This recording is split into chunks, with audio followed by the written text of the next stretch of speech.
J'aimais tellement la boxe, donc j'étais au début prêt à ne pas être moi-même, à moitié Mao, à moitié elle, pour la boxe. Je fais partie du collectif Boxe Massilia. Je suis en train de demander une licence pro en tant que boxeur homme suite à ma transition. Parce que ça n'existe pas justement. C'est pour ça que c'est important. C'est pas si facile qu'on espérait, mais c'est en train de se faire progressivement. Parce que je prenais pas de hormones. J'aimais tellement la boxe que je voulais pas arrêter de boxer. Donc j'étais au début prêt à ne pas être moi-même et être Mao et rester caché à moitié Mao, à moitié elle pour la boxe. L'année dernière, je me suis rendu compte que j'y arriverais pas.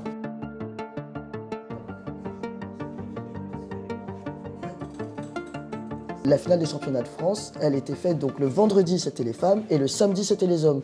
Donc moi du coup j'étais le vendredi. Ça a été un de mes premiers gros déclics, je me rappelle, parce que ça me faisait mal même si je le disais pas. Un autre gala où une personne a commencé à me dire que ça commençait à parler un peu sur moi par rapport à ces choses-là. Et là j'ai commencé à me dire que ça devenait frileux et que bon, si ça commençait à se savoir et que ça allait se faire, alors autant que je le fasse jusqu'au bout. Il y a une séparation dans le sport énorme entre les femmes et les hommes. Dans la boxe féminine, j'ai été amené à me battre tout le temps contre des mecs de mon poids parce qu'en fait, il n'y a pas de femmes déjà.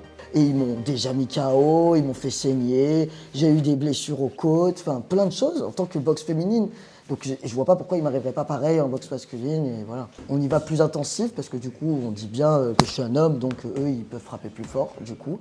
Mais à part cette différence de force que pour l'instant je sens pas trop mais j'attends d'avoir Mike Tyson en face de moi parce qu'on m'a dit que la force changeait tout donc on verra.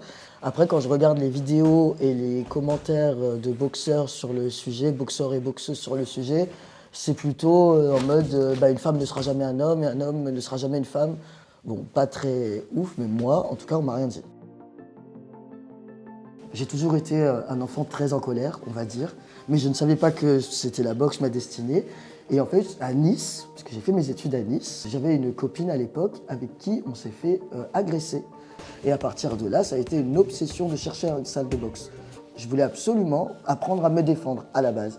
Et je suis arrivé donc dans une salle de boxe et je ne savais pas que ça deviendrait en fait le grand amour de ma vie et pas juste un moyen de défense. J'ai ressenti de la passion. Je pense que c'est ça, c'est quand on a envie d'y aller tout le temps, on pense qu'à ça, on parle que de ça, comme quand on a une amoureuse ou un amoureux.